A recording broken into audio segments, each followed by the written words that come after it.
Moin und herzlich willkommen auf unserem YouTube-Kanal Richtung Himmelblau. Ja, heute ist ein bisschen mehr Schwere in dem Video und ein wenig Melancholie, ein bisschen weniger Witz und ein bisschen weniger Hamburger Schnack. Mir geht's nicht gut, Leute. Wir sind zurück in Hamburg. Lotti ist in der Schule und die hat sich total gefreut. Für die war es fast das Schönste, wieder zurück nach Hamburg zu kommen. Die konnte wieder zur Oma, die hat wieder ihre Freunde um sich. Ja, Susi arbeitet wieder. Und ich bin irgendwie in ein Loch gefallen. Das Thema Richtung Himmelblau und die gesamte Geschichte hier rund um diesen Wagen haben sich jetzt ja mehr als 2 Jahre hingezogen. Plus unser Reisen noch. Also mehr als 2 Jahre haben wir hier an diesem Auto gearbeitet, das Ding ausgebaut und ja, sind dann noch ein Jahr mit gereist. Und dann kommt man zurück und es ist irgendwie alles vorbei.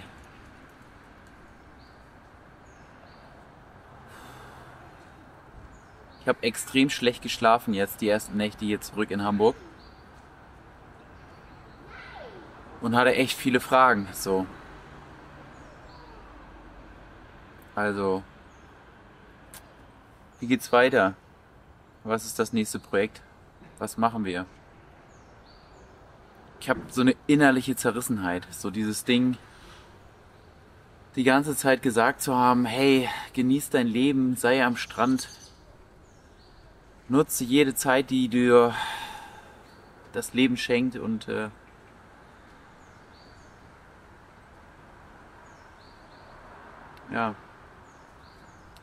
dann sitze ich hier selber melancholisch und denke über mein Leben nach. Und ja, überlege, wie das so weitergehen kann. Und erschreckenderweise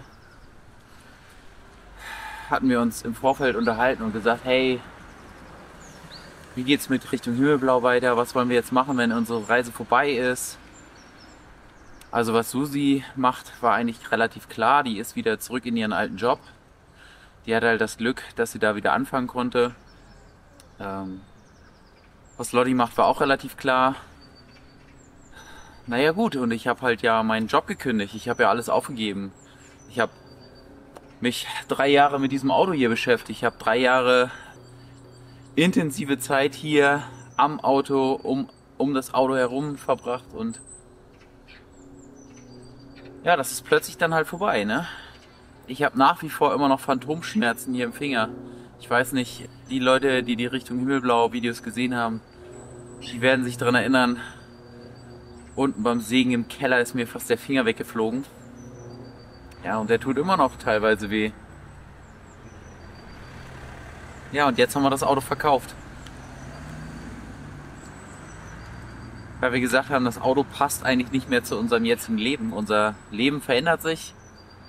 Wir wollen ein neues Projekt anfangen. Wir wollen in die Zukunft blicken. Wir werden in nächster Zeit jetzt nicht mehr großartig Vanlife betreiben oder reisen. Auch das Thema Vanlife hat mich schon deprimiert. Es ist ein Bereich, eigentlich hatte ich gehofft, die große Freiheit zu finden, die große Ruhe in mir selber, das große Ziel vor Augen. Und schlussendlich fand ich Vanlife eigentlich eher erschreckend. Die große Freiheit wird einem in den meisten Ländern genommen. In den wenigsten Fällen kann man noch wild und frei stehen. In den wenigsten Fällen hat man Bereiche, wo keine Menschenseele ist. In den wenigsten Fällen hat man einfach Platz für sich. Und dieser Trend Vanlife, der ist ja so massiv geworden, dass ich natürlich auch die Länder verstehen kann, die das alles blockieren wollen, weil extrem viel Müll entsteht, extrem viel Verkehr auf den Straßen entsteht. die Küsten einfach voll sind mit Campern, die Parkplätze voll sind mit Campern. Ich kann das absolut nachvollziehen. Und ja, wir haben uns lange überlegt, ob wir da weiterspielen wollen, ob wir weitermachen wollen. Mit Sicherheit gibt es hier auf diesem Kanal auch weitere Ausbauten. Aber anders. Ich glaube, es wird definitiv anders werden. Das Thema Reisen wird ja auch anders. Also das Thema Reisen ist generell natürlich auch in unserer heutigen Zeit komplett anders betrachtet. Also wir haben hier ein Fahrzeug, was relativ spritschluckend ist mit 13 Litern. Waren wir da schon ordentlich dabei. In Norwegen haben wir schon die ganze Zeit gedacht, oh mein Gott, wo soll die Reise hingehen? Wenn wir jetzt hier schon über 1,82 für Diesel bezahlen. Ja. Schlussendlich ist es halt einfach so. Das Thema Richtung Himmelblau wird sich zumindest nicht mehr um dieses Auto drehen. Und das ist ein Punkt, mit dem ich erstmal klarkommen muss. Der mich auf jeden Fall belastet. Und dann war ich auch noch so dumm, dass ich dieses Auto hier für echt wenig Geld verkauft habe. Ich habe jetzt in so einer Kursschlusshandlung das Teil bei Mobile reingestellt und habe mir so überlegt, okay, was würde ich jetzt persönlich für so ein Auto ausgeben wollen? Und dachte, naja, also mehr als 50.000 will ich für so ein altes Auto nicht ausgeben.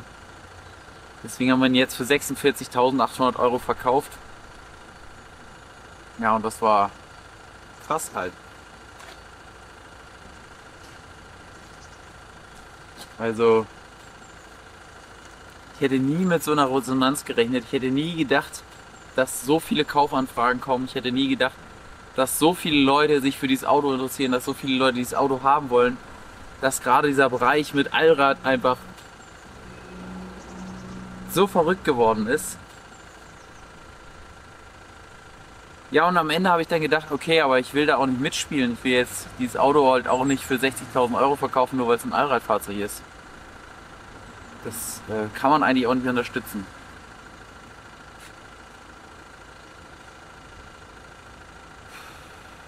Ja. Also an der Stelle seht ihr das Auto hier an dieser Position ein letztes Mal und mich hier auf dem Auto auch ein letztes Mal. Die Nummer Richtung Himmelblau hat sich hier erledigt, ne? Zumindest mit diesem Auto.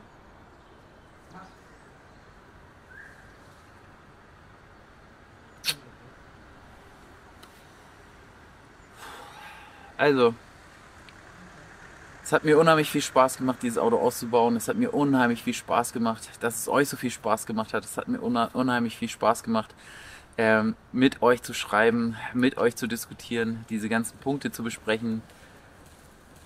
Es war absolut toll, dass die Resonanz bei euch so großartig war. Vielen, vielen Dank an der Stelle.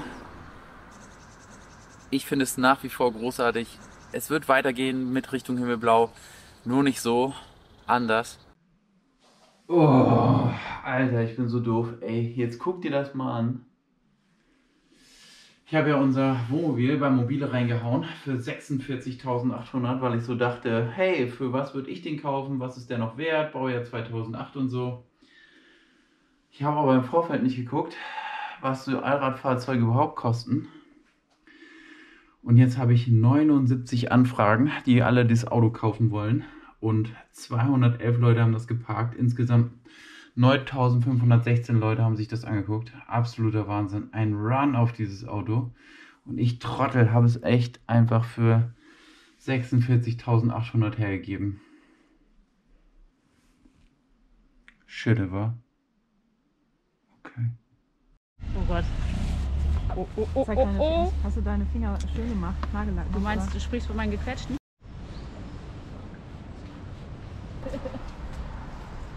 Ja, Leute, ich weiß, ihr sagt, ich bin bekloppt, ich hätte das Auto verkauft. Mann, ey. Und wisst ihr in wen? Dieses Auto, es fährt jetzt auf die andere Seite der Welt.